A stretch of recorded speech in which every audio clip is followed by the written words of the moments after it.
Good afternoon, sir. Good afternoon, Rajan.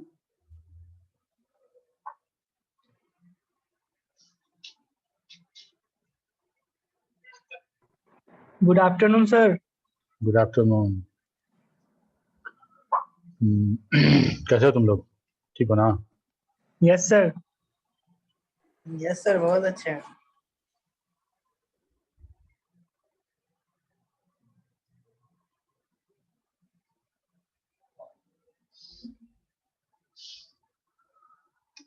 देखो आज 21 है और 22-23 अगला क्लास हम लोग का 24 को होगा. Sir. Good evening. Good afternoon sir. Good afternoon. तो बात हुआ था कि थर्ड वीक में हम लोग मार्क्यू देंगे, ठीक है? तो अगले वीक में हम लोग मार्क्यू देंगे. अगले वीक मतलब मंडे से तुम लोग का मार्क्यू शुरू एक दिन में हो गया तो बढ़िया बात है. तुम लोग का एक दिन में हो ही जाता है, बहुत ज़्यादा तो हो नहीं तुम लोग. और मार्क्यू में इस बार जो होगा वो पिछला नहीं पूछेंगे. पिछला पूछते हैं तो बहुत बड़ा रेंज हो जाता है और अच्छे से पढ़ाई नहीं हो पा रहा है. तो हम लोग अब क्या करेंगे कि फिजिकल लेयर और नेटवर्क लेयर पढ़ेंगे, ठीक है? इस बार का जो मार्क्यू होगा वो फिजिकल लेयर और डेटा लिंक लेयर, इसी दो लेयर से होगा. सोचे थे कि अगर नेटवर्क लेयर कुछ पढ़ाई हो जाएगा तो उससे भी पूछेंगे, लेकिन उससे नहीं पढ़ाई हुआ. तो हम लोग स्विचिंग जो पढ़े हैं पिछले क्लास में देखे थे. अच्छा, पिछले क्लास में क्या हम लोग पढ़े थे? स्विचिंग पूरा हो गया था ना? Yes, sir. Switching हो गया था. गुड. तो 3 टॉपिक है, तुम लोग उसको प्रिपेयर कर लेना. Physical layer, data link layer and switching उसी में है, Yes, sir. ठीक है? स्विचिंग के आधार पे हम लोग नेटवर्क लेयर को इलेबोरेट करेंगे. वैसे डेटा लिंक लेयर में भी हमारा स्विच यूज हो रहा है, स्विचिंग डिवाइस. अच्छा, स्विचिंग के बाद हम लोग को देखना था data the device used at the layer 2 devices. ये हो गया था? No, sir. ये बाकी था. ये बाकी था. अच्छा. Yes, sir. तो क्या करें? देखो हम एक्चुअली हम ये चाह रहे थे कि अगर अभी हम वो पढ़ाते हैं, क्योंकि हमको मार्क्यू लेना है. बहुत सारे ऐसे स्टूडेंट हैं जिनका रिक्वेस्ट आता है डेटा लिंक लेने को, किसी का कोई पोर्शन, सबका छूटा हुआ है. तो क्या एक स्नैपशॉट 1 घंटा में जितना हो सकेगा डेटा लिंक लेयर रिवाइज कर दें, या फिर हम लोग अभी लेयर 2 स्विच के बारे में पढ़ें? Sir, रिवीजन ठीक रहेगा. गुड बाकी लोग आफ्टरनून. का क्या? करवा दीजिए सर. Good afternoon. बाकी लोग का क्या कहना है? Yes sir. ठीक है. तो हम लोग यस, एक बार ऐसे भी डेटा मेरा लिंक शादी में छूट गया था. लेयर देख लेते हैं. डेटा लिंक लेयर में बहुत सारा टॉपिक्स हम लोग डिस्कस किए थे और ज़्यादा क्वेश्चन हमको लगता है डेटा लिंक लेयर से ही होगा. फिजिकल लेयर से बहुत ज़्यादा क्वेश्चन है नहीं. मॉड्यूलेशन है, इनकोडिंग है, और जितना भी हम लोग टोपोलॉजी पढ़े हैं उससे तो पहले भी क्वेश्चन कर ही चुके हैं. टोपोलॉजीज के बारे में ऑलरेडी हम लोगों ने पढ़ा हुआ है. तो अब हम फिर दोबारा हम अगर फिजिकल लेयर से क्वेश्चन पूछेंगे तो हम ये नहीं पूछेंगे कि रिंग टोपोलॉजी में, रिंग नेटवर्क में रिंग क्या था, या क्या क्या प्रॉब्लम होता था, या ऑर्फन पैकेट प्रॉब्लम क्या था. वो सारा का सारा हम लोग फिजिकल लेयर के पहले सब खत्म कर चुके हैं, ठीक है? तो अच्छा है. तो हम उसके बाद हम लोग स्विचिंग पढ़ेंगे. तो मार्क्यू के बाद, सॉरी स्विचिंग तो पढ़ चुके. डिवाइसेस ऑफ लेयर 2 पढ़ेंगे और उसके बाद हम लोग नेटवर्क लेयर पढ़ेंगे, ठीक है? तो अभी हम लोग शुरू करते हैं तुम्हारा रिवीजन.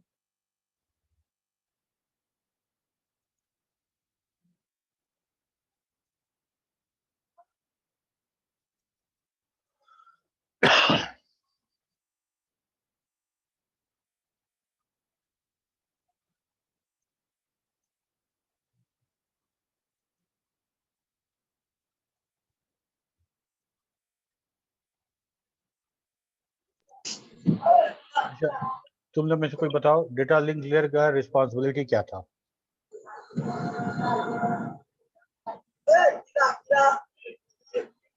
कौन बताएगा? फिर से क्वेश्चन रिपीट कीजिए सर. प्रगति बताओ, यस. डेटा लिंक लेयर का क्या क्या रिस्पॉन्सिबिलिटी था? वो हमारे नेटवर्क में डेटा लिंक लेयर क्या काम करता था? क्या काम करता है?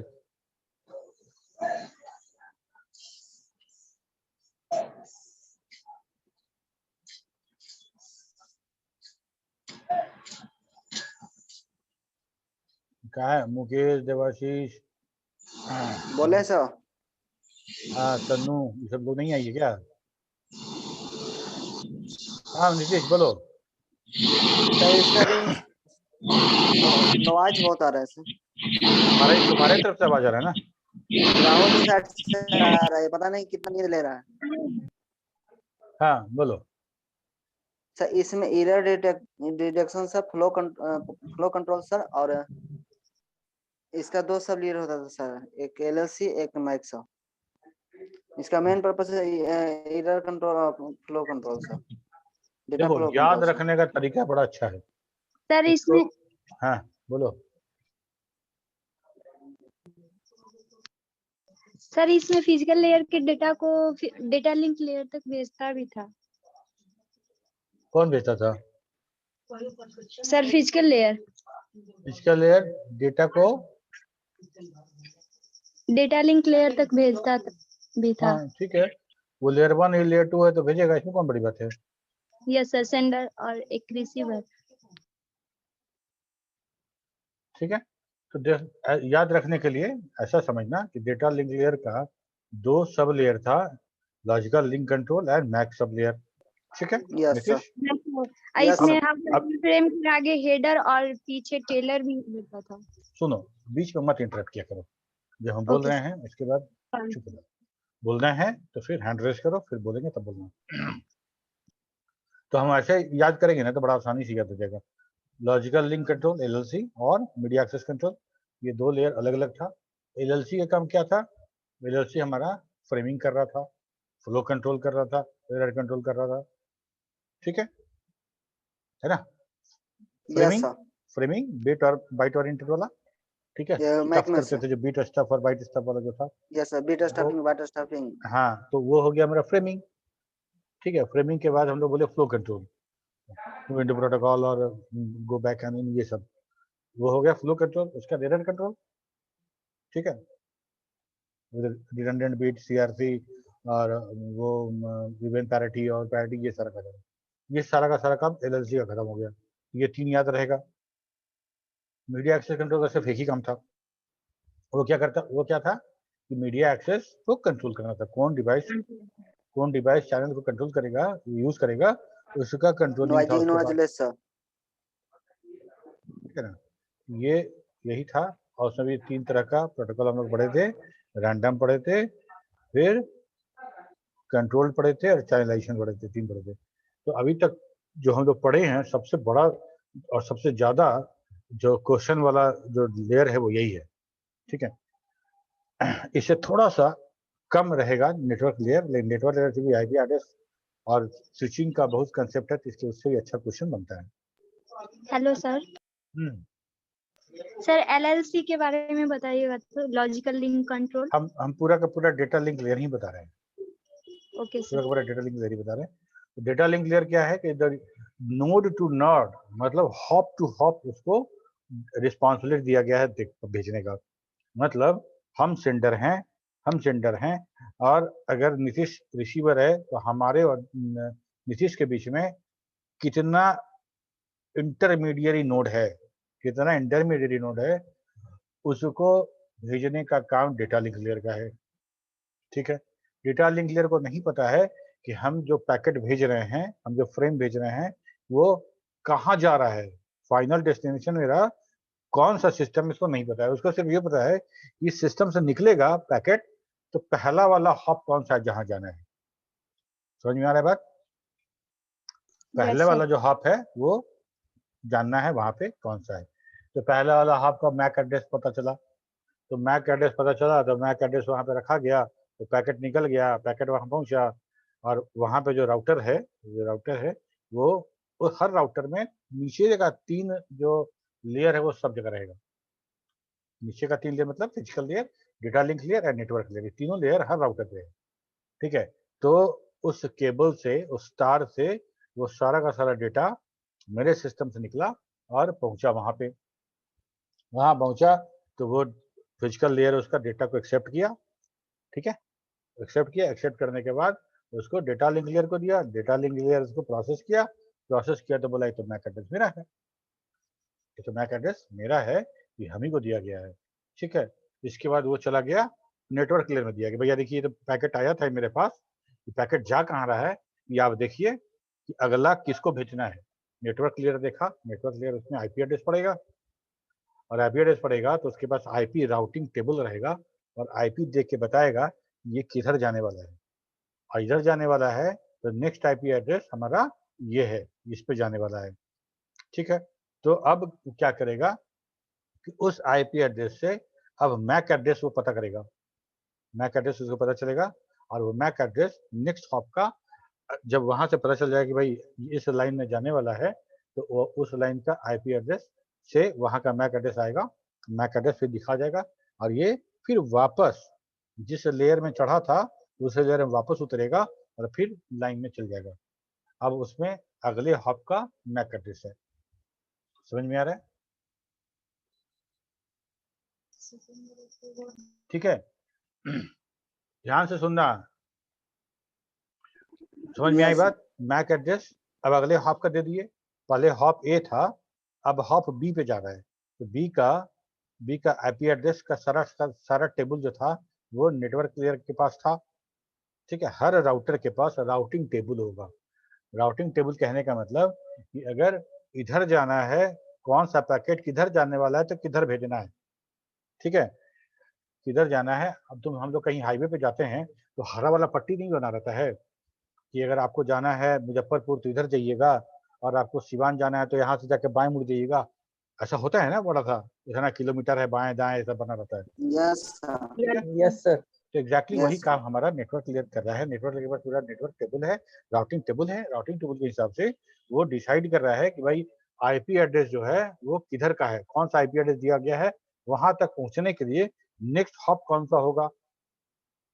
वो नेक्स्ट हॉप का जो मैक है, हमारे सिस्टम जो निकला था, जो मैक था, वो मैक को मिटा दिया जाएगा, ओवरराइट कर दिया जाएगा, नया मैक रखा जाएगा वहां पे, फिर निकलेगा अगला मैक के पास जाएगा, वो फिजिकल लेयर पकड़ेगा उसको, वो पकड़ने का डेटा लिंक लेयर को देगा, डेटा लिंक लेयर देखेगा अच्छा ये तो मेरा मैक है तो हम ही को भेजा गया है, ओके, तो फिर वो अपने नेटवर्क लेयर को भेजेगा, नेटवर्क लेयर फिर उसका चेक करेगा आईपी एड्रेस, रिसीवर का आईपी एड्रेस वो चेंज नहीं होगा, वो चेंज होगा तो फिर तो पैकेट भटक जाएगा।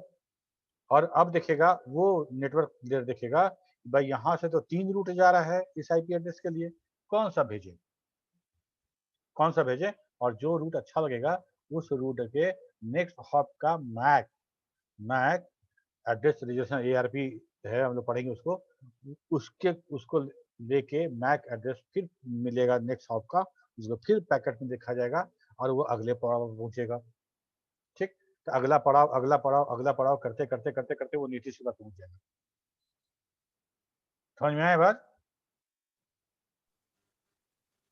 Yes sir. Yes sir. Pragati yes sir. समझ में आ रही है बात? Yes sir. समझ में आता है तो बता, जवाब क्यों नहीं देती हो? Sir sorry sir. अब नहीं तुम हमको, अब तुम बताओ, तुम बोल रही हो कि सर फिजिकल लेयर से कनेक्ट रहता है, ये बता कि इसका कोई बात हुआ, वो लेयर 2 है, वो लेयर 1 है तो कनेक्ट रहेगा नहीं, ये तो कनेक्ट रहेगा ना। हाँ, ये तुम बोलती कि उसको सर्विस देता है तो उसका डेटा उस वहां तक पहुंचता है तो उसके हेडर को काट देता है, ये है थोड़ा सा पढ़ाई पे ध्यान दो, ठीक है। यहाँ तक बात समझ में आया? इसीलिए हम लोग क्या कहते हैं डेटा लिंक लेयर को hop to hop transmission, hop to hop, ठीक है। डेटा लिंक लेयर को इससे मतलब नहीं है कि वो पैकेट किस नेटवर्क में जा रहा है और किसको जा रहा है, उसको सिर्फ इतना ही मतलब है कि हमको जो मैक मिला है नेक्स्ट वाला वहां हम डिलीवरी कर दें, अब हम काम खत्म, मेरा काम खत्म, अब दूसरा मैक आएगा तब दूसरा जगह डिलीवरी किया जाएगा, ठीक है। ये काम है इसका। और सेंडर टू रिसीवर तक पहुंचाने का जिम्मेदारी किसका है? वो है नेटवर्क लेयर का, नेटवर्क, क्योंकि वो मेरा आईपी एड्रेस सोर्स एड्रेस में रखा, सोर्स आईपी में रखे हुए था, और नीतीश का आईपी डेस्टिनेशन आईपी में रखे हुआ था। नीतीश के आईपी एड्रेस के को यूज करके, उसको देख के, उसके आधार पे ही नेक्स्ट हॉप का डिसीजन लिया जा रहा था। नेक्स्ट हॉप का डिसीजन लिया जा रहा था, और वो डिसीजन कौन ले रहा था? राउटर ले रहा था। राउटर के पास कौन कौन सा लेयर है? नीचे का तीनों लेयर। कौन कौन सा लेयर? फिर बोलो। Sir application layer, presentation layer और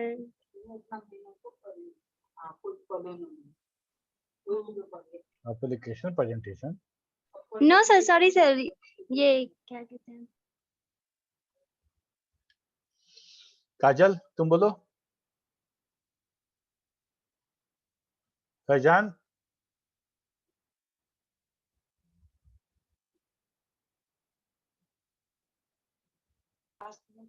सर नेटवर्क लेयर के पीछे का नाम पूछे हैं। फैजान सुन रहे हो या चले यस गए? Sir, yes sir. हाँ, तो हम क्या पूछ रहे थे? राउटर में तीनों लेयर का। नहीं, फैजान था तो सुना हो ना, क्या पूछ रहे थे बताओ। वही सर, वो डाटा लिंक लेयर के नीचे वाला 3 लेयर के बारे में पूछ रहे थे।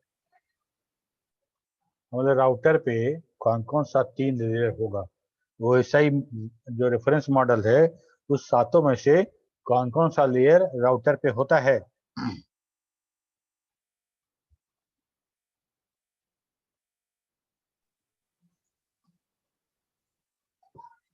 नहीं याद है। हाँ प्रगति बोलो। Sir network layer, data link layer, physical layer. Network layer, data link layer, physical layer. Yes ठीक है, बहुत बढ़िया। और कोई हैंड रेज किया था? हाँ बोलो अनुभव।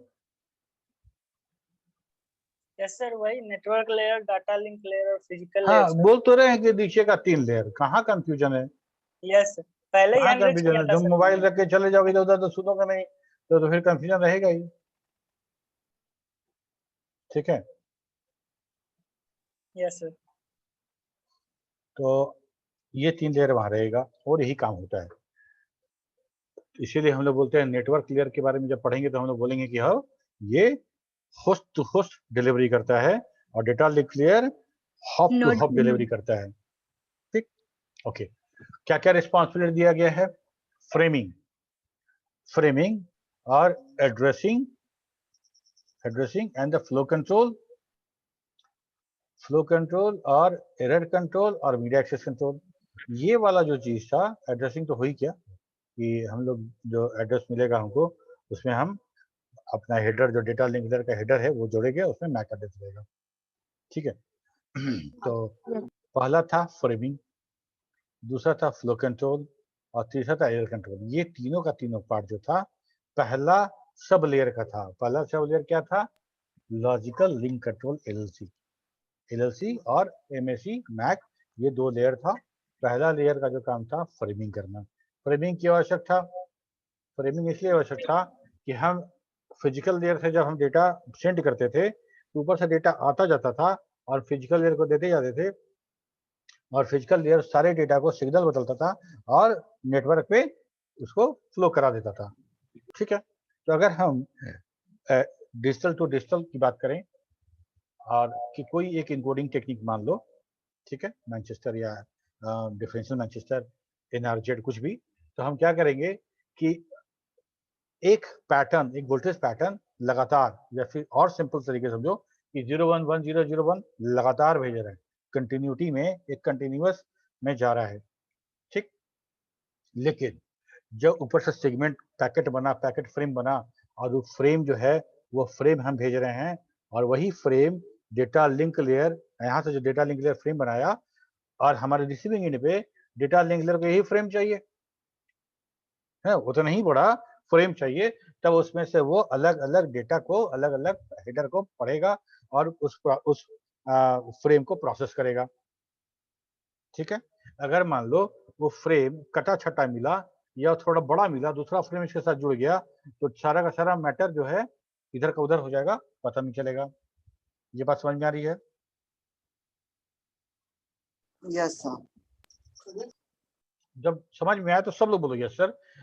अनम्यूट करके, अनम्यूट करने में इतना लेजी क्यों हो? मतलब ये पूरा का पूरा जो कंसेप्ट है सिर्फ नीतीश सुना, बाकी लोग को नहीं समझ में आया, ये सुना नहीं।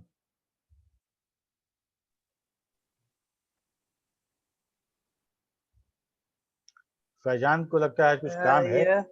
हाँ यस सर, काम कहीं नहीं सर, वेट पर है, अकेले हैं रूम में।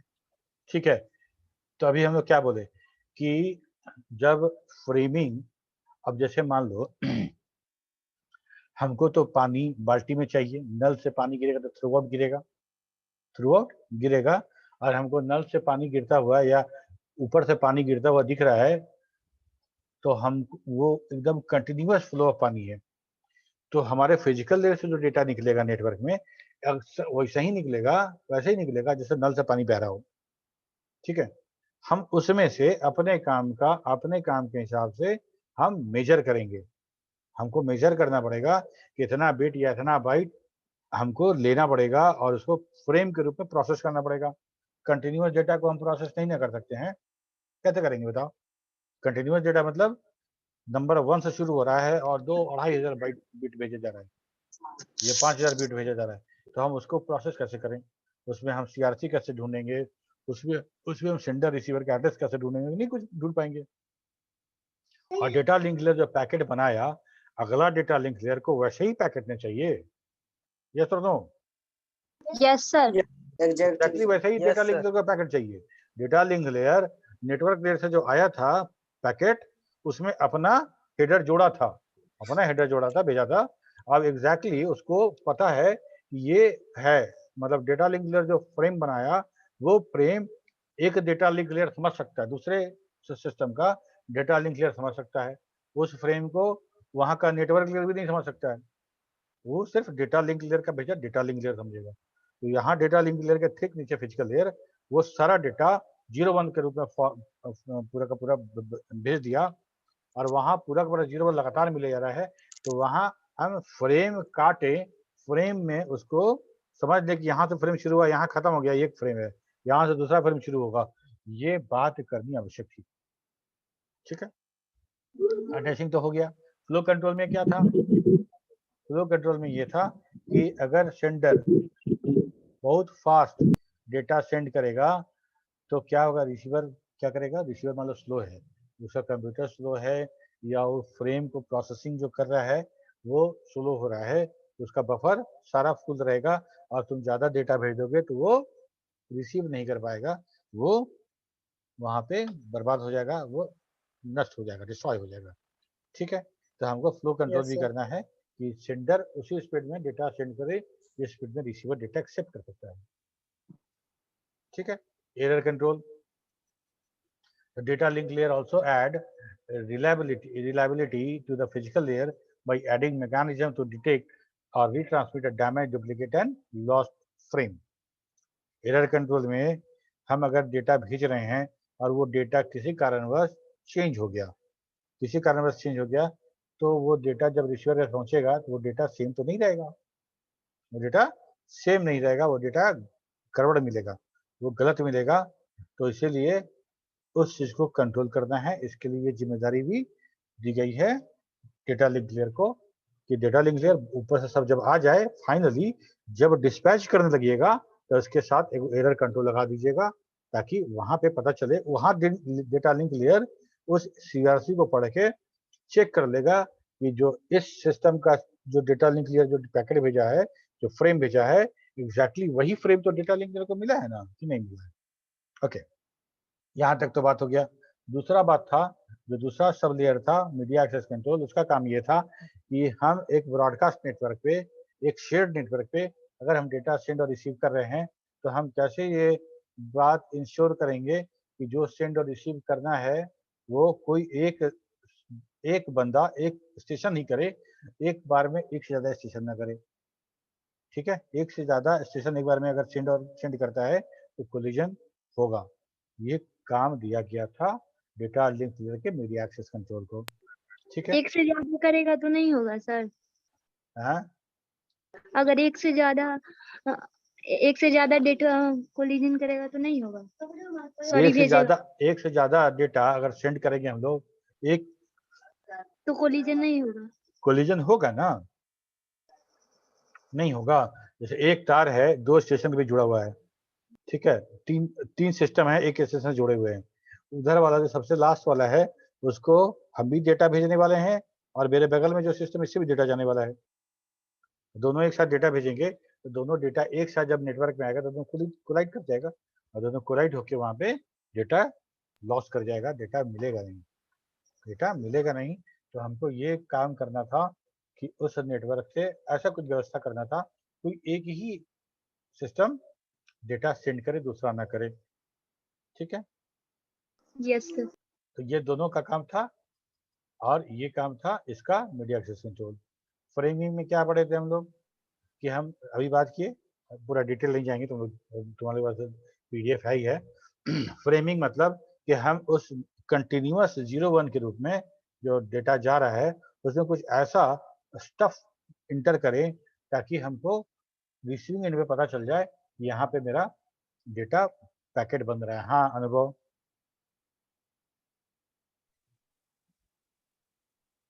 यस अनुभव पूछो।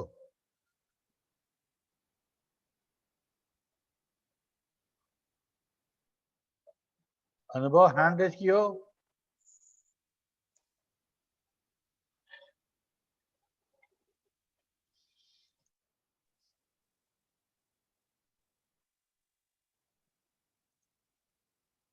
गलती से हो गया था क्या? हेलो। हाँ अनुभव। बोल रहा है सर, वो आवाज नहीं आ रहा है उसका। अच्छा, तुम्हारी आवाज नहीं आ रही अनुभव? हेलो। Yes sir. हेलो हाँ सर, हाँ अब आवाज आया। आ रही है सर? हाँ अब आया, बोलो। सर मैं बोल रहा था इथरनेट एड्रेस भी तो सर मैक के अंदर ही आता है ना सर, उसका भी तो प्रोसीजर मतलब वो भी सेम ही है।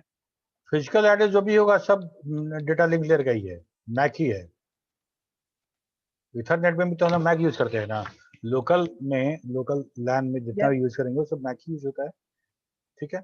चाहे वो हमारा बस हो या हमारा रिंग नेटवर्क हो, चाहिए हो, सब जगह हम लोग फिजिकल लेयर ही यूज करते हैं। अगर डेटा लिंक लेयर के बेसिस पे है तो फिजिकल लेयर ही हो, सॉरी वो हमारा फिजिकल एड्रेस ही होगा, ठीक है। Yes sir. अभी हम लोग बात किए ना कि बैक एड्रेस होगा, वही तो मैक एड्रेस तो हमको डिलीवर करता है नेक्स्ट हॉप पे, वही हमको नेक्स्ट हॉप पे डिलीवर करता है। Yes sir. ओके, अगर मान लो एक ही लाइन है, एक ही नेटवर्क है, अच्छा ये हम लोग बात करेंगे नेटवर्क लेते हैं, कंफ्यूज करता है। ओके, तो फ्रेमिंग क्या था? ये हमको फ्रेम कुछ ऐसा बनाना था कि जैसे हम वहाँ पे 0-1-1-0-1-1-0 के आधार पे वहाँ पे हमको पता चल जाए, कुछ ऐसा पैटर्न रहे वहाँ पे जिसको हम पकड़ के समझेंगे, अच्छा देखो ये जा रहा है ना 1-1-1-1, हाँ ये पैकेट का स्टार्टिंग है, अच्छा जब 1-1-1-0 आ जाएगा तो एंडिंग होगा, देखो देखो हाँ यहाँ गया, पकड़ लिए, काट लिए इसको, ये फ्रेम हो गया। आई फ्रेम को काट के डेटा निकलेयर को पकड़ा दिए, फिर अगला फ्रेम के चक्कर में लग गए, है ना। ठीक, जो मछली पकड़ता है तो नदी में ऐसे नहीं लगा रहता है ऐसे करके, उसी तरह से अब उस पैटर्न को खोजेंगे उसमें 0-1 के पैटर्न में, जो पैटर्न कहाँ मिलता है, यहाँ मिला तो यहाँ और यहाँ मिला तो ये दोनों पैटर्न के पास का जो डेटा होगा एक फ्रेम होगा, ठीक है। तो इस तरह का डेटा जाएगा, बहुत मुश्किल है पकड़ पाना कि कहाँ पे मेरा फ्रेम शुरू हो रहा है, कहाँ पे एंड हो रहा है। तो क्या तरीका निकाला गया? तो तरीका यह निकाला गया कि हम फ्रेमिंग को कुछ तरह से बना दिए, एक तो बना दिए फिक्स साइज का फ्रेम बना दिए, और हमको हमारे और रिसीवर सेंडर रिसीवर के लिए पता है कि भाई जो जा रहा है फ्रेम वो 200 बिट का होगा या 200 बाइट का होगा, ये हाँ उसको पता है। तो जैसे ही डेटा शुरू होगा वो 200 बाइट तो 200 बिट काउंट कर देगा, उसके बाद कट करके एक फ्रेम बना देगा, इसके बाद फिर शुरू होगा यहाँ से नया फ्रेम, फिर काउंट करके वहां कट करेगा, उसको दूसरा फ्रेम बना के भेज देगा। अब फ्रेम करने का मतलब फ्रेम काटना है, उस पैटर्न को डेटा लिंक लेयर को भेज देना है, डेटा लिंक लेयर उसको अब समझेगा, डेटा लिंक लेयर यहाँ कौन सा हेडर है, यहाँ क्या है, यहाँ डेटा है, यहाँ सीआरसी है, डेटा लिंक लेयर समझेगा। फिजिकल लेयर के बस की बात नहीं है कि वो समझ सके, ठीक है। ये बात समझ में आया कि फिक्स साइज का हम बना दिए तो कोई फ्लो कंट्रोल का प्रॉब्लम ही नहीं है, क्योंकि सेंडर रिसीवर के बीच में ये अंडरस्टैंडिंग है कि इतना बाइट का डेटा जाएगा, ठीक। इसका ड्रॉबैक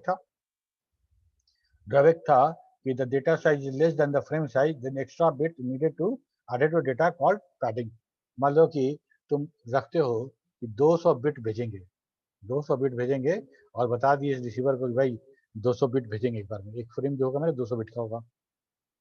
कभी ऐसा हुआ कि तुम्हारा डेटा कम था और तुम जो फ्रेम बनाए वो 150 का बना या 125 का बना, तब क्या करेंगे हम?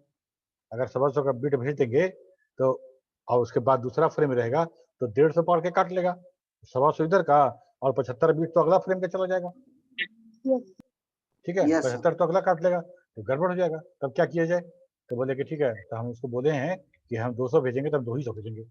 अलग बात है कि मेरा डेटा फ्रेम में डेटा जो है 150 है, उसको पुरा देंगे, उस पर एक्स्ट्रा पैडिंग बिट जोड़ देंगे, फालतू का 01 गार्बेज जोड़ देंगे ताकि उसका लेंथ बड़ा हो जाए और मेरा बिट का जो है वो साइज 200 बिट हो जाए, ताकि वो अगला फ्रेम का 75 बिट ना पकड़ दे।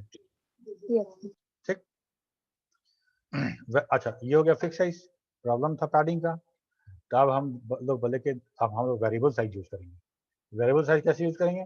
इस scheme there are no fix size, size fix नहीं था, all the frames are different size, so there is a need to mark the start and end frame to distinguish. कोई 100 बिट का जा रहा है, कोई 150 बिट का जा रहा है, कोई 200 बिट का भी जा रहा है, कोई 50 बिट का, अलग अलग जा रहा है। तो बहुत मुश्किल था कि हम रिसीवर को हम एक साइज बताएं कि इस साइज का फ्रेम आपको पकड़ना है। ठीक है, हम नहीं बता सकते थे। तब क्या करें?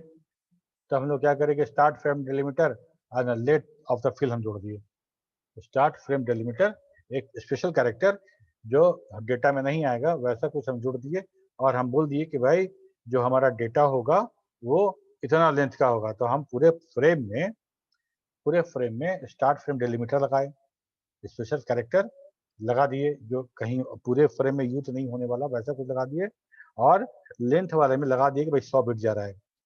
ठीक, तो डेटा मेरे पास जैसे ही आया, स्टार्ट फ्रेम डिलीमीटर हमको देखे, बोला अच्छा यहाँ शुरू हो रहा है, यहाँ शुरू हो रहा है। पढ़ते हैं पढ़ने के बाद अच्छा डेटा बिट में लिखा 100 बिट, ओके तो 100 बिट होगा, तो 100 बिट के बाद हम काट लेंगे उसको। तो हम एक फ्रेम मिल गया। फिर उसके बाद स्टार्ट डिलीमीटर मिला, बोले स्टार्ट डिलीमीटर मिल गया, फिर उसको पढ़ना शुरू किए, इसमें लिखा था 200 बिट, तो चलो ठीक है 200 बिट में काटेंगे। तो frame itself will tell that how long the frame will be. ठीक है, तो हमका दो तरीका था। एक तो तरीका था कि स्टार्ट फ्रेम हम स्टार्ट डिलीमीटर लगाए और लेंथ लिख दिए, और दूसरा था कि हम लेंथ नहीं लिखेंगे, जिस तरह से स्पेशल कैरेक्टर लगा के हम स्टार्ट डिलीमीटर बता रहे हैं, वैसा ही स्पेशल केस लगा के हम इन डिलीमीटर बना सकते हैं, इन डिलीमीटर बता सकते हैं। तो इसमें क्या ड्रॉबैक था? इसमें इसमें जो ईडी लगा रहे हैं, पैटर्न जो लगा रहे हैं, वो ईडी शुरुआत में स्टार्टिंग में जब हम सिर्फ टेक्स्ट भेजते थे तब तो कोई बात नहीं था, लेकिन बाद में ये ईडी डेटा में अकड़ होने लगा। यहाँ ईडी तो स्टार्ट डिलीमीटर, ठीक है, और जब इंड डिलीमीटर आया SDNED, तो हम क्या किए कि हम उसको समझ लिए कि डेटा में था, डेटा का पार्ट था, लेकिन हम समझ लिए कि फ्रेम यही भी खत्म हो गया, तो हम आधा अधूरा फ्रेम काट के लेके चले गए और डेटा लिंक रिजेक्ट कर दिया, बोला गया तो फ्रेम ही नहीं है, जिसमें CRC है नहीं, ये नहीं, वो क्या लेके उठा करके, तो ये भी खराब हो गया, और जो अगला जो फ्रेम बचा रह गया वो भी खराब हो गया, उसमें भी हम आधा पार्ट छोड़ दिए थे इसका। ठीक है, तो whole frame will again misinterpret होगा। इसका सॉल्यूशन क्या निकाला गया? इसका सॉल्यूशन निकाला गया bit stuffing and byte stuffing. Bit मतलब 0 और 1, बाइट मतलब एक कैरेक्टर 8 बिट का एक कैरेक्टर। ठीक है, लेते हैं ना, सी में कैर नाम का वेरिएबल कितना स्पेस लेता है? सिंगल सर, एक single character sir, single character space कितना लेता है, कितना बिट या कितना बाइट? 1 byte sir, 1 byte. एक कैरेक्टर 1 बाइट का हुआ ना, यस सर, 8 बिट का हुआ। ठीक है, तो 8 बिट का हुआ, इसका मतलब 2 to the power 8 मतलब 0 से 255 इसका एस्की होगा। 0 से 255 जितना जितना कैरेक्टर है वो सब कैरेक्टर वही कैरेक्टर है जो हम कीबोर्ड में प्रेस करें और हमको स्क्रीन पर दिख जाए, चाहे वो अल्फाबेट हो, चाहे नंबर हो, चाहे स्पेशल कैरेक्टर हो, स्पेशल सिंबल हो, है ना। तो बाइट Yes. स्टफिंग मतलब वही कैरेक्टर स्टफिंग हम करने लगे। ठीक, अब बाइट स्टफिंग में समझो, इतना पूरा पढ़ेंगे नहीं, बहुत टाइम लगेगा, ठीक है। ये हमारा डेटा था, फ्लैग, हेडर, टेलर और फ्लैग ये जा रहा था, ठीक है। ए है और फ्लैग और बी जा रहा है, फ्लैग जा रहा है। अब हमको करना क्या था कि हमको इसमें स्कैप साइन जोड़ना था, स्कैप साइन जोड़ना था जो फ्लैग में, फ्लैग को इसके पहले, ताकि वो समझ में आए इसको, ठीक है। अब क्या था, ए फ्लैग बी, फ्लैग लगाए थे वही फ्लैग, ये स्टार्टिंग वाला, ठीक है ना। तो स्कैप, ये फ्लैग जो था वो क्या था, मेरा कैरेक्टर में आ गया था, ठीक। लेकिन फ्लैग स्टार्टिंग में रहेगा, हेडर रहेगा और पेलोड रहेगा, टेलर रहेगा, फ्लैग रहेगा। ये फ्लैग और ये फ्लैग मिलके डिसाइड करेंगे कि हमारा कहाँ पे एंड हो रहा है और कहाँ पे स्टार्ट हो रहा है, ठीक है। तो हम लोग ऐसे मानते हैं कि स्कैप और फ्लैग ये दो कैरेक्टर है जो स्टार्ट और एंड बता रहा है। तो मान लो ये ओरिजिनल कैरेक्टर है, स्टार्टिंग में ए है, यहाँ फ्लैग है जो कि डेटा का पार्ट हो गया है, और बी है, यहाँ तो गड़बड़ हो जाएगा। फ्लैग तो जो रिसीवर है वो तो मिसअंडरस्टूड कर देगा, वो ना कर ले, इसके लिए इस फ्लैग के पीछे ये कैरेक्टर स्टफ कर दिया गया है, एक कैरेक्टर स्टफ कर दिया गया। अब जब वहां पे जाएगा रिसीविंग एंड पे और उसको स्कैप मिलेगा, इसको रिमूव कर देगा, इसको रिमूव करेगा और इसको डेटा समझ के पढ़ लेगा, ये इशारा था। अब दूसरा तरह का फाइल आ रहा है, दूसरा तरह का जो फ्रेम आ रहा है उसमें ए है खुद अपने स्केप इसमें आ गया, यहाँ चला गया, स्केप का तो वो निकाल देता था, जैसे ही स्केप कैरेक्टर मिल रहा था वो रिसीवर एंड उसको टर्निकेट कर देता, उसको अवॉइड कर देता था, नेक्स्ट वाले को पढ़ ले रहा था। तो अब इसको ये अगर आता है ऐसे एज इट इज, स्केप को तो जैसे यहाँ स्केप को ही डिस्कार्ड कर दिया था, इसको भी डिस्कार्ड कर देगा, लेकिन जो डेटा पार्ट है ये बताना है तो क्या करे, यहाँ इसको डेटा पार्ट बताना था तो एक कैरेक्टर स्टफ किए थे, यह भी स्टफ कर दिए, ठीक है। तो जब रिसीवर आएगा पढ़ेगा इसको, पहला स्कैप को ये डिस्कार्ड कर देगा, तब दूसरा स्कैप इसको समझ जाएगा कि ये डेटा का पार्ट है, ठीक है ना। तो जो मेरा सिग्नल था, जो कि स्पेशल कैरेक्टर था इंड और स्टार्ट को दिखाने के लिए, अगर वो डेटा, वो सिंगल, वो कैरेक्टर, वो सिंबल अगर हमारे डेटा पार्ट में आ रहा है, तब हम क्या करेंगे, हम क्या करेंगे, हम लोग सिंपल कुछ ऐसा नहीं कर रहे थे, हम उसको डेटा पार्ट में रहने दे रहे थे और एक स्कैप सिंबल उसके पहले जोड़ दे रहे थे, इसके पहले जोड़ दे रहे थे, जिससे कि हमको पता चल जाए कि भाई जो फ्लैग आ रहा है डेटा में वो हमारा जो डेटा का पार्ट है, ये जो फ्लैग है वो डेटा का पार्ट है हमारा, स्टार्ट या एंड नहीं है, ठीक है। तो स्कैप जोड़ेंगे, अब तो सवाल हुआ कि भाई स्कैप तो जोड़िएगा, अगर स्कैप में भी कोई स्पेशल कैरेक्टर है, अगर स्कैप वाला स्पेशल कैरेक्टर हो जाए तब क्या कीजिएगा, एक और स्कैप जोड़ देंगे। चलिए ठीक है, मान लीजिए वो फ्लैग और स्कैप दोनों आ गया, तब क्या कीजिएगा, तो भाई एक स्कैप फ्लैग के लिए, एक स्कैप इसके लिए, दोनों जोड़ेंगे, ठीक है। तो रिसीवर क्या करेगा, ये स्कैप मिलेगा जिसको डिस्कार्ड कर देगा, इसको पढ़ लेगा, फिर आगे मिलेगा, फिर स्कैप मिलेगा जिसको डिस्कार्ड कर देगा, इसको पढ़ लेगा। ये स्कैप और ये फ्लैग डेटा का पार्ट है, ये पढ़ा जा चुका रहेगा। अगर दो स्कैप है तो एक स्कैप इसके लिए, एक स्कैप इसके लिए। इसमें एक प्रोग्राम ही बनाए थे सर, जो आप बोले थे सीन स्कैप सीक्वेंस कैसे प्रिंट करवाएंगे, हाँ बिल्कुल, तो एक स्कैप सीक्वेंस का एक स्लाइस लगा देते थे, स्कैप एक्स्ट्रा, बिल्कुल, ठीक है। तो ये हमारा था बाइट स्टफिंग, बाइट मतलब कैरेक्टर, मतलब 8 बिट का एक कैरेक्टर कोई भी हम यूज कर रहे थे यहाँ पे, ठीक है। लेकिन यहाँ पे बाइट स्टफ करना था, 8 बिट था, जब जब डेटा हमारा रिपीट होगा, हर रिपीटेशन के लिए 8 बिट, बहुत बड़ा था डेटा, बहुत बड़ा हो जा रहा था, ठीक है। ये हमारा डेटा है, और जब डेटा यहाँ पहुंचा तो फ्लैग, हेडर, स्कैप, फ्लैग, इसके पहले ये फ्लैग जो था स्कैप लगा दिए, स्कैप लगा दिए, ठीक। इस तरह से डेटा जाएगा रिसीवर एंड में। पहला डेटा पार्ट में जैसे ही स्कैप मिले, कहीं भी स्कैप मिलेगा और 2 स्कैप लगातार मिलेगा तो पहला स्कैप को वो डिस्कार्ड कर देगा, और तब समझ जाएगा कि दूसरा स्कैप जो है वो मेरा डेटा का पार्ट है। इस तरह से हम बाइट स्टफिंग करके हम फ्रेम पहचान लिए, यहाँ से खत्म हो रहा है। बिट स्टफिंग में क्या था, बिट स्टफिंग में ये था कि 0 और 5 1 और तब 1 0, ठीक है। 0 से स्टार्ट हुआ, 1 2 3 4 5 5 1 और 5 1 के बाद 1 0, ठीक है। एग्जैक्ट यही वाला फ्लैग हम यूज कर रहे थे स्टार्ट और एंड के लिए, ठीक है। जब स्टार्ट और एंड के लिए जब ये समझ कर रहे थे, टोटल 8 बिट पैटर्न था, ये टोटल 8 साइज का था। और जब हमको ये डेटा भेजना था तो क्या ऐसा नहीं हो सकता है कि ये पैटर्न, ये तो हम बता दिए 0 0 के बाद 5 1 और 1 0 रहेगा, तो उसको समझ लेना है कि वो हमारा फ्लैग है। अगर डेटा में भी ये रेप्लिकेट हो जाए तो क्या करेंगे, डेटा में भी रेप्लिकेट हो जाए तो क्या करेंगे, डेटा में भी तो हो सकता है कि आ जाए। तो डेटा में जब वो आ जाएगा तो हम लोग क्या किए कि if we have a 0 after 5 1 the data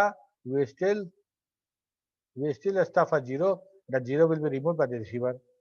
जैसे वहाँ 1 2 3 4 5 5 1 के बाद अगर 1 आता है, 5 1 के बाद 1 आता है तो हम 0 स्टफ कर देंगे। तो ये पैटर्न जो है इसका शक्ल बिगाड़ दिए, इसमें 0 स्टफ करके ये अब फ्लैग की तरह नहीं दिख रहा है।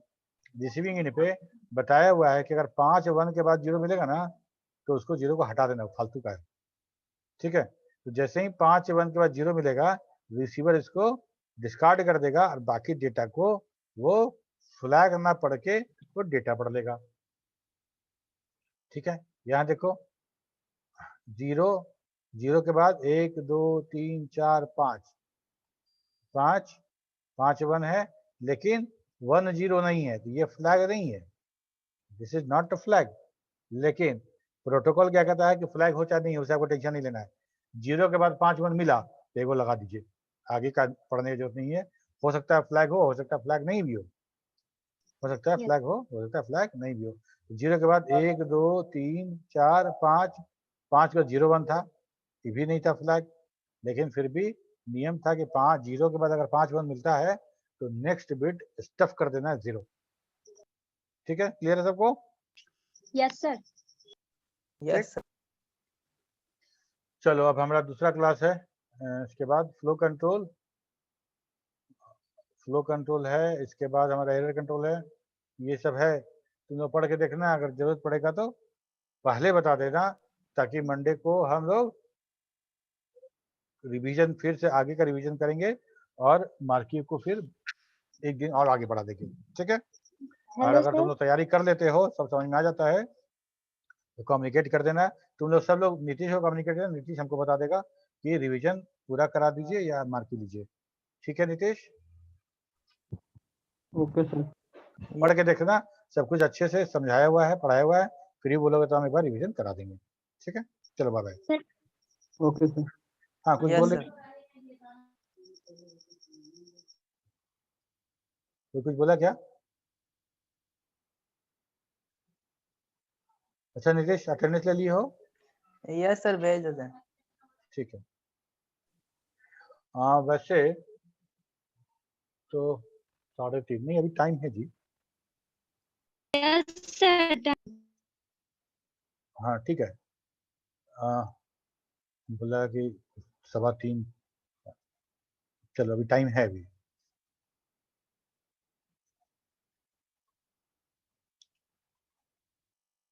फ्लो कंट्रोल समझ में आ गया? कंटिन्यूअस डेटा जाएगा पूरा का पूरा फ्रेम, उसमें हम फ्रेम को पहचानने के लिए कुछ ना कुछ कैरेक्टर स्टफ करेंगे, बाइट या कैरेक्टर दोनों स्टफ, दोनों में से कुछ भी स्टफ करेंगे। बाइट स्टफ करेंगे तो बाइट स्टफिंग हो गया, और जब उसमें बिट स्टफ कर रहे हैं तो वो बिट स्टफ हो गया। बिट में 0 और 1 स्टफ करेंगे और वहां पे बाइट स्टफ करेंगे या कैरेक्टर स्टफ करेंगे, ये हमारा हो गया। इसका था फ्लो कंट्रोल। फ्लो कंट्रोल मतलब सेंडर और रिसीवर के बीच में ये सिंक्रोनाइजेशन होना चाहिए कि रिसीवर जितना एक्सेप्ट कर सकता है, जितना एक टाइम में एक्सेप्ट कर सकता है डेटा, उतना ही फ्रेम सेंडर उतना ही फ्रेम रिसीवर भेजे, उससे ज़्यादा ना भेजे, वो ओवरवेल्म्ड ना हो जाए, फ्लडेड ना हो जाए रिसीवर। उस कंडीशन में क्या होगा, डेटा लॉस कर जाएगा। क्या हो जाएगा? डेटा लॉस कर जाएगा। ठीक है, तो हम लोग बात करते थे कि हम लोग इसमें किए कि हम लोग के पास प्रोटोकॉल क्या क्या था, तो हम नॉइजलेस चैनल पे बात करते हैं और उसको फिर इम्प्लीमेंट करते करते हम लोग इधर चले जाते हैं। तो नॉइजलेस चैनल के लिए मेरा सिंपलेस्ट था, सिंपल एकदम सिंपल वाला सिंपलेस्ट, और दूसरा था स्टॉप एंड वेट, दूसरा था stop and wait. Noisy channel के लिए था stop and wait, go back and ARQ, automatic repeat request, और सिलेक्टिव रिपीट रिक्वेस्ट। ये तीन था हमारा नॉइजी चैनल के लिए। नॉइजलेस चैनल कौन सा हुआ? वैसा चैनल जिसमें जो डेटा भेजेगी वो डेटा किसी भी सूरत में किसी भी हाल में वो खराब नहीं होगा, एरर नहीं आएगा, उसमें किसी तरह कोई नॉइज वो कंटेन नहीं करेगा। ठीक है, ये वैसे एक माना हुआ है, सोचा हुआ है, ऐसा होता नहीं है, एक तरह का ये हाइपोथेटिकल चैनल है कि हम मान लिए कि एक ऐसा चैनल जिसमें कोई नॉइज नहीं होगा। ठीक है, अगर वैसा कोई चैनल है, वैसा कोई चैनल है जिसमें कोई नॉइज नहीं होने वाला है और डेटा एकदम भेजेंगे और एकदम वहां पहुंच जाएगा सही टाइम में, कोई एरर भी नहीं है, कुछ नहीं है, तो हमको किसी तरह कोई फ्लो कंट्रोल की आवश्यकता नहीं है। डेटा यहाँ सेंड करेंगे और वहाँ मिलना ही मिलना है, क्योंकि वो नॉइजलेस चैनल है और इसके पास बफर भी इतना अनलिमिटेड है कि डेटा ओवरफ्लो भी नहीं करेगा। ठीक है, तो ये हो गया हमारा सिंपलेस्ट प्रोटोकॉल, जिसमें हम भेजे तो रिसीव किए और किसी चीज का बॉदर नहीं करना है, और किसी चीज का बॉदर नहीं करना है। दोनों सिस्टम बहुत फास्ट है, बहुत उन्नत किस्म का है, उसके पास बहुत सारा बफर है, मेमोरी है। ठीक है, खैर ऐसा हो सकता नहीं है, लेकिन ऐसा मान लेते हैं कि ऐसा चैनल अगर होता तो हमारा फ्लो कंट्रोल कैसा होता, जरूरत ही नहीं था फ्लो कंट्रोल का, है ना, भेजते पहुंच जाता। अब हम थोड़ा थोड़ा इसको, इस चैनल को, नॉइजलेस चैनल को थोड़ा थोड़ा अपने तरफ लेके आ रहे हैं। हम लोग जैसा चैनल यूज करते हैं वैसा चैनल यूज करेंगे और हर प्रॉब्लम को सॉल्व करेंगे। मान लो इस चैनल में कुछ एरर आने लगता, तब क्या होता?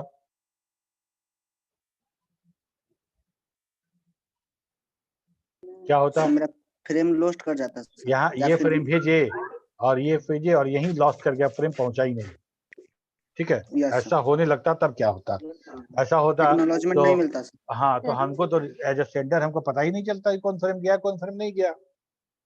ठीक, तो इसको इम्प्लीमेंट किए Yes, नॉइजलेस चैनल में, जब थोड़ा थोड़ा नॉइजी हो गया था उसमें इम्प्लीमेंट किया कि भाई ठीक है, ऐसा करते हैं कि एक फ्रेम भेजेंगे, आप जब एक्नॉलेजमेंट भेजिएगा उसके बाद दूसरा फ्रेम भेजेंगे, एक फ्रेम के बाद दूसरा फ्रेम भेजेंगे जब आप एक्नॉलेजमेंट भेजिएगा। तो बहुत अच्छा बात है, तो हम एक फ्रेम भेज दिए, हम एक फ्रेम भेजे, इंतजार कर रहे हैं कि एक्नॉलेजमेंट आए, एक्नॉलेजमेंट आ गया, दूसरा फ्रेम भेज दिए, एक्नॉलेजमेंट आ गया, तीसरा फ्रेम भेज दिए। बहुत बढ़िया सिस्टम था।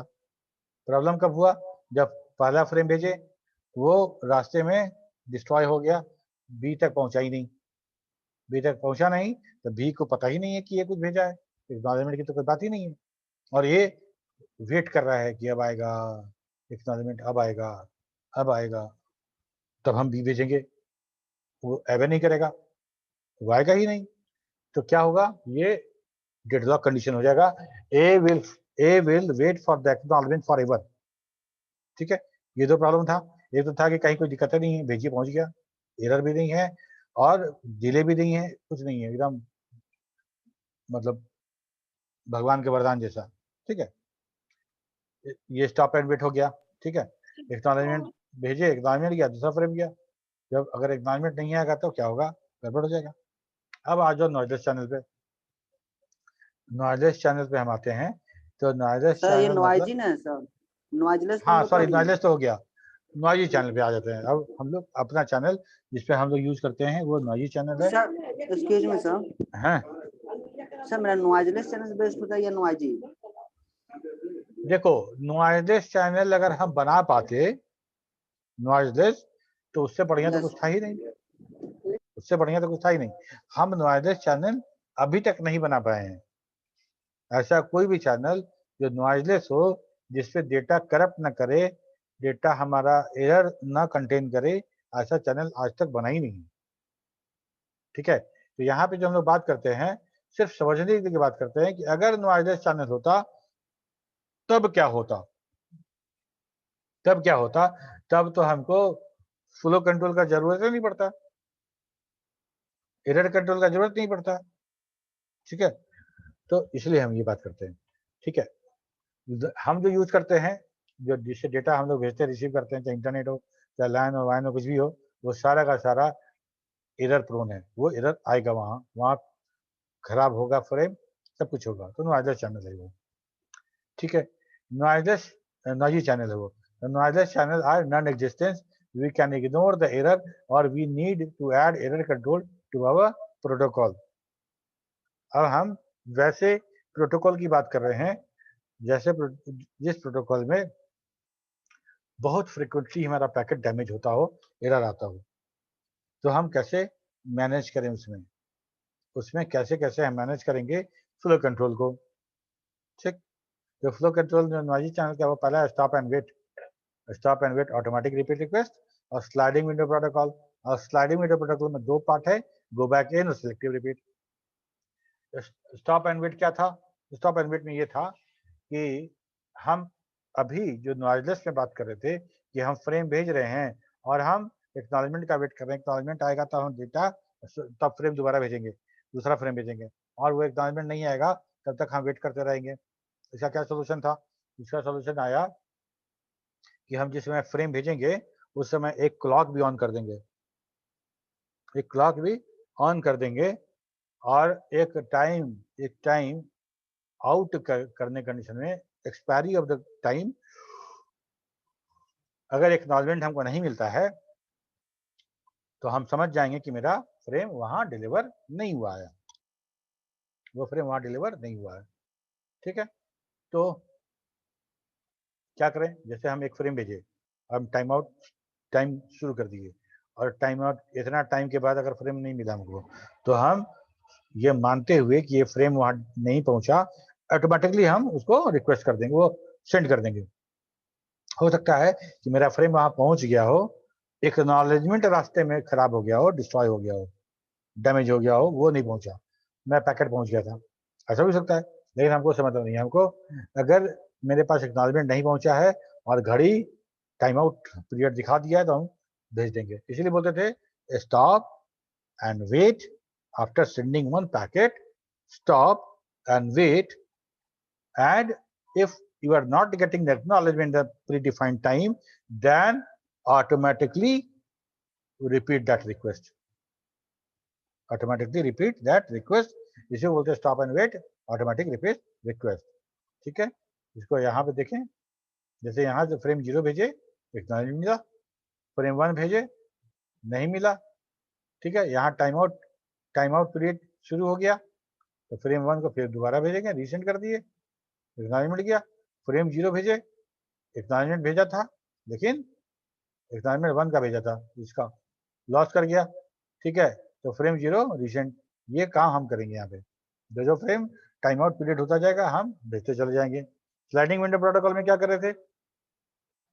स्लाइडिंग विंडो प्रोटोकॉल में एक हम विंडो बना रहे थे, और उस विंडो में जितना फ्रेम है विंडो साइज के हिसाब से उतना फ्रेम एक बार में भेज दे रहे थे। 0 1 2 3 सारा का सारा चारों फ्रेम भेज दिए। अब क्या करेंगे? अब हम एक्नॉलेजमेंट का वेट करेंगे, और जिसका पहले तो अब भेजे हैं तो सबसे पहले तो 0 का एक्नॉलेजमेंट मिलेगा हमको। जैसे ही 0 का एक्नॉलेजमेंट मिलेगा, मतलब हम श्योर हो गए कि हाँ वो डिलीवर हो चुका है, तो अब उस फ्रेम को अपने खिड़की से बाहर, विंडो से बाहर कर देंगे कि अब तुम्हारा डिलीवरी हो गया है, तुम निश्चिंत रहो। ठीक है, जब तक हमको कंफर्मेशन नहीं मिलेगा अलग अलग फ्रेम की डिलीवरी का, तब तक उसको हम विंडो में रखेंगे, एक सबसे बड़ा प्रॉब्लम ये था कि अगर ये 0 डिलीवरी हो गया और 1 डिलीवरी नहीं हुआ, 2 डिलीवरी नहीं हुआ, 3 डिलीवर हो गया, तो 0 के बाद 3 नंबर फ्रेम मिला, 1 और 2 नहीं मिला, तो इसको रिसीवर बोलता है कि out of the order frame deliver हुआ है। 0 के बाद 1 मिलेगा तब ना 2 3 मिलेगा, 1 तो मिला नहीं, 2 3 मिल गया है, तो 2 और 3 फ्रेम को डिस्कार्ड कर देगा, वो सीक्वेंस के हिसाब से रीअसेंबल नहीं करेगा। ठीक है, तो उस कंडीशन में क्या होता है कि इस फ्रेम को अगर एक नंबर फ्रेम नहीं मिला था, तो ये पूरा का पूरा रीट्रांसमिट करता है। ठीक है, कोई भी एक फ्रेम अगर नहीं मिला होगा तो उसके बाद वाला मान लो 1 नहीं मिला, नंबर 1 नहीं मिला, 2 और 3 मिला, तो 2 और 3 तो डिस्कार्ड कर दिया वो, ठीक है।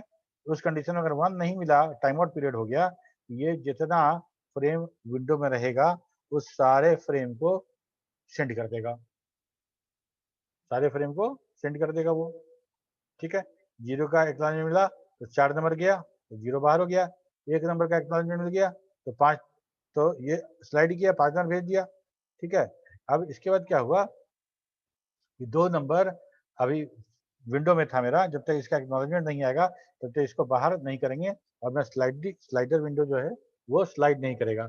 तब टाइम आउट पीरियड हो गया, तब तक हमको 2 का एक्नॉलेजमेंट नहीं आया, और जब 2 का एक्नॉलेजमेंट नहीं आया तो हमको पता चल गया कि अगर 2 डिलीवर नहीं हुआ है तो उसके बाद 3 और 4 डिलीवर हो भी जाएगा तो डिस्कार्ड कर देगा, समझ रही हो?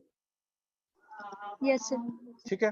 तो अब इसके बाद क्या करेंगे, तो उस कंडीशन में हम हमारे फ्रेम में जितना, हमारे विंडो में जितना फ्रेम है उस सबको सेंड कर देंगे, ठीक है, सबको सेंड कर देंगे।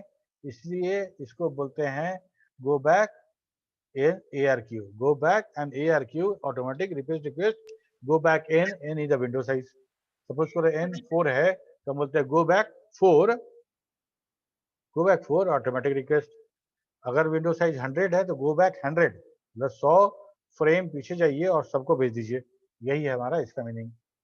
लेकिन इसमें क्या है कि जब भी विंडो साइज 4 है तब ना, मान लो विंडो साइज बड़ा रहता, 100 रहता विंडो साइज, ठीक है, और एक 100 फ्रेम में से कोई भी एक फ्रेम अगर गड़बड़ाता है तो बाकी 100 फिर से भेजना पड़ेगा, ये बड़ा हेडेक का काम था। किसी एक गलती से सब के सब दोबारा भेजे जाने पड़ रहे थे। इसको थोड़ा मॉडिफाई किया गया और मॉडिफाई करके बताया गया कि नहीं, जो फ्रेम का एक्नॉलेजमेंट नहीं आया है सिर्फ उसी को भेजेंगे हम। तो बोला कि उसको भेजिएगा, बाकी उसको तो नहीं मिलेगा तो बाकी वाला तो आउट ऑफ ऑर्डर बोल कर रिजेक्ट कर देगा, तो नहीं, उसको मना कर देंगे रिजेक्ट करने से। तो उसको बुलाया गया, बताया गया कि देखो हम लोग नया टेक्निक यूज कर रहे हैं, सिलेक्टिव ARQ, इसमें जो फ्रेम का एक्नॉलेजमेंट नहीं आएगा वही भेजेंगे, और तुमको भी कोई फ्रेम अगर नहीं मिलता है और उसके बाद का फ्रेम मिलता है तुम भी डिस्कार्ड मत करना, उसको रखे रहना, क्योंकि जो फ्रेम मिस हो गया है वो हम भेजेंगे। ये बात सेंटर रिसीवर के बीच में अंडरस्टैंडिंग हो गया, ठीक है। इसमें क्या होगा कि अगर आउट ऑफ फ्रेम ऑर्डर में मिलेगा, आउट ऑफ ऑर्डर फ्रेम मिलेगा, ये डिस्कार्ड नहीं करेगा, रखे रहेगा, असेंबल भी नहीं करेगा। 1 नंबर मिल गया, 2 नहीं मिला, 3 और 4 मिल गया, जब तक 2 नहीं मिलेगा तब तक तो असेंबल नहीं कर पाएंगे, असेंबल नहीं करेगा, लेकिन 2 का वेट करेगा, 3 और 4 को डिस्कार्ड नहीं करेगा। जैसे ही 2 मिल गया, चारों फ्रेम मिला के हम मैसेज को रीअसेंबल कर लेंगे। समझ में आया बात सबको? Yes sir. Yes sir. जैसे मेरा 1 2 3 चला गया और जैसे उसमें 2 एक साथ 3 फ्रेम 4 फ्रेम भेज रहे हैं, जैसे 1 4 2। विंडो साइज 4 है ना, तो चारों भेज यस दिए। सर। जैसे ही 0 का और एक्नॉलेजमेंट हमको मिल गया, 0 का एक्नॉलेजमेंट मिल गया, हम 4 फ्रेम को अंदर कर लिए।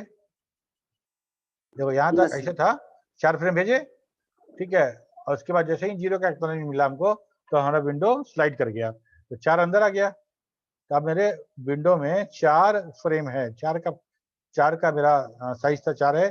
अब हम इंतजार कर रहे हैं कि I am expecting the acknowledgement of 1।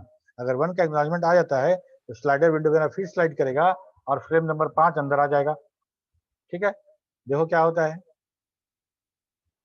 अब क्या होता है, 1 नंबर का एक्नॉलेजमेंट आ गया, जैसे ही 1 नंबर का एक्नॉलेजमेंट मिला हम 5 नंबर भेज दिए, मेरे विंडो में आ गया था, ठीक है।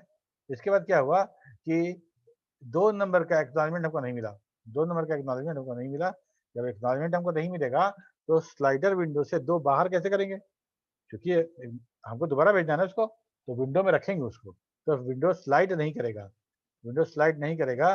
लेकिन अब इसमें क्या हुआ कि 2 का जैसे ही हमको मिला, 2 हमको नहीं मिला है, लेकिन उसके पहले 3 और 4 मिल चुका है, 3 और 4 वहाँ डिलीवर हो चुका है, उस मतलब हो सकता है हो गया हो उसका, तभी तो डिस्कार्ड कर दिया 3 और 4 को, 3 और 4 को डिस्कार्ड कर दिया और बोला कि नहीं पहले 2 भेजिए तब आगे बात होगा।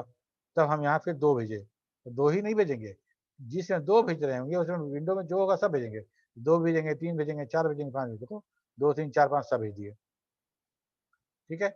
और उसको 2 नहीं मिला था तो 3 4 5 सबको तो डिस्कार्ड कर दिया होगा, तो उसके लिए भी ये फालतू नहीं है, उसके लिए काम का है, उसको नहीं बोल सकते हैं कि जो मिला था उसको डिस्कार्ड क्या कर दिए, रखे होते। ठीक है, तो बोला कि हम सिलेक्टिव रिपीट तो है नहीं जो हम ही काम करते, हम तो गो बैक एन है, तो गो बैक एन तो ही करेगा। ठीक है, सिलेक्टिव रिपीट में क्या कर रहे थे, वहां पे जो फ्रेम गड़बड़ा रहा था, जो जिसका एक्नॉलेजमेंट नहीं आ रहा था, हम सिर्फ उसी को भेज रहे थे। ठीक है, तो सिलेक्टिव रिपीट में विंडो साइज का बहुत महत्व नहीं होता है, विंडो साइज का महत्व नहीं होता है। अभी देखो विंडो साइज में अभी तो 5A तक है, लेकिन भेजने के लिए हम 6 7 ही भेज दिए। ठीक है, तो हमारा ये फ्लो कंट्रोल हो गया। इसका एरर कंट्रोल था, एरर कंट्रोल में हम लोग सिंगल बिट एरर और बर्स्ट एरर की बात करते थे। बर्स्ट एरर मतलब ये बर्स्ट एरर मतलब मल्टीपल एरर, और बर्स्ट एरर लेंथ क्या बोलते थे, पहला एरर से लेके अंतिम एरर के बीच में कितना बिट है उतना बिट एरर बोलेंगे। ऐसा नहीं बोलेंगे 2 ही बिट एरर है, जितना लंबा होगा, हो सकता है बीच में एरर नहीं हो, पहला बिट और अंतिम बिट ये 2 एरर है, अब बीच में एरर नहीं है, लेकिन फिर भी ये जो लेंथ कहलाएगा वो एरर लेंथ कहलाएगा। ठीक है, तो हम लोग का चेकसम जो था वो कैसे होता था, एरर डिटेक्शन और error detection and correction. Error detection and correction, ये 2 तरह का था। डिटेक्शन मतलब सिर्फ डिटेक्ट करते थे, करेक्शन मतलब हम उससे करेक्ट भी कर ले रहे थे। इस तरह इतना हम लोग के पास टेक्निक था एरर कंट्रोल करने का।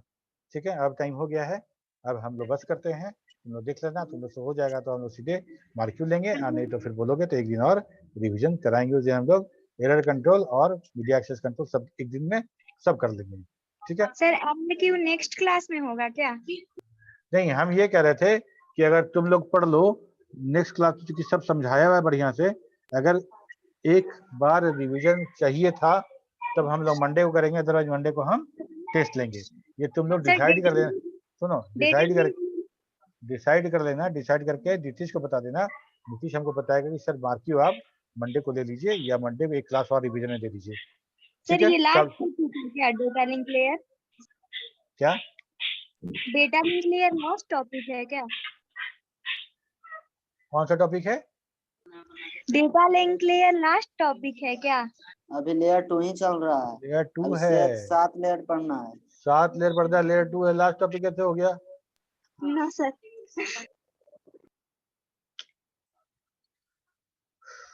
चलो बाय बाय।